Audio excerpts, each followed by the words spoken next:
एक बार सभी लोग मेरे साथ बोले, बोल सिद्धेश्वर भगवान की जय। जैसे कि दोस्तों आपको पता चला सावन चल रहा है और ये है सावन का चौथा सोमवार। तो हम फिर से आए हैं श्री सिद्धेश्वरनाथ मंदिर में। तो ये देखो मंदिर सजाया जा रहा है और देखो आज काफ़ी बारिश हुई थी। तो चलते हैं, चलो मंदिर के अंदर कैसे क्या चल रहा है। काफ़ी सारी एक्साइटमेंट है क्योंकि हर बार कुछ ना कुछ डिफरेंट श्रृंगार होता है बाबा भोलेनाथ का। तो गाइस शायद आप लोगों को ये ना पता हो कि ये मंदिर 700 से 800 साल वर्ष पुराना है। और यहाँ बताया जाता है कि ये जो शिवलिंग है ना, इसने स्वयं प्रकट हुई थी यहाँ पे।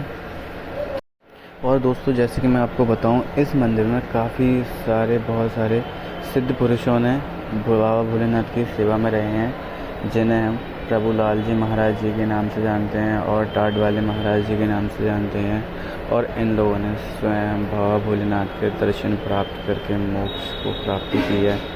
और अभी प्रेजेंट में जो कि हमारे गुरुजी इस मंदिर में बाबा भोलेनाथ की सेवा में हैं, वो श्री आचार्य उपेंद्र दीक्षित जी महाराज हैं। और एक और हैं जिनका नाम श्री आचार्य राम मोहन दीक्षित जी महाराज हैं। तो ये दोनों गुरुजी हमारे इस मंदिर में बाबा भोलेनाथ की सेवा में हर वक्त रहते हैं और बाबा भोलेनाथ इन पर सदा अपनी कृपा बनाए रखते हैं।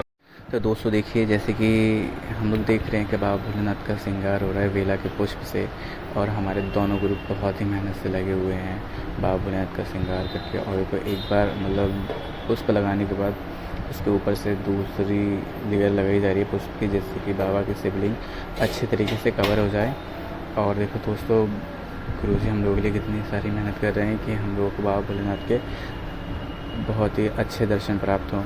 तो अभी हम लोग देख रहे हैं, देखो कैसे क्या होता है। और इस बार जो भी होगा बहुत मज़ा आएगा। आप लोग सभी मेरे साथ हैं तो वो देखते हैं जल्दी कैसे कर रहे हैं गुरुजी। और देखो अभी फाइनली श्रृंगार होने वाला है। अब गुरु बाबा को चंदन लगा रहे हैं। तो दोस्तों गुरु चंदन लगाने के बाद फाइनली हमारा श्रृंगार हो ही जाएगा। तो अब उसके बाद जो भी बाबा का रूप हम लोगों के सामने आएगा, उससे हम लोगों की आत्मा को अलग ही तृप्ति मिलेगी। और हम लोगों को जो फाइनली बाबा भोलेनाथ का रूप देखने मिलेगा, उससे हम लोगों के मन को बहुत ही सुकून प्राप्त होगा। तो दोस्तों फाइनली अब चंदन भी लग चुका है। तो अभी फाइनली अब जो भी है हमारे सामने बाबा भोलेनाथ का दर्शन होने वाले हैं, बस होने वाले हैं। देखो मंदिर में काफ़ी सारे भक्त लोग भी देखो लगे हुए हैं अपनी सेवा में कि जल्दी से भक्त लोगों को अच्छे से दर्शन की प्राप्ति हो। तो एक बात है, फूल वाले भैया ने भी काफ़ी सारी मेहनत की है और हमारे बाबा का मंदिर काफ़ी अच्छी तरीके से सजाया गया है।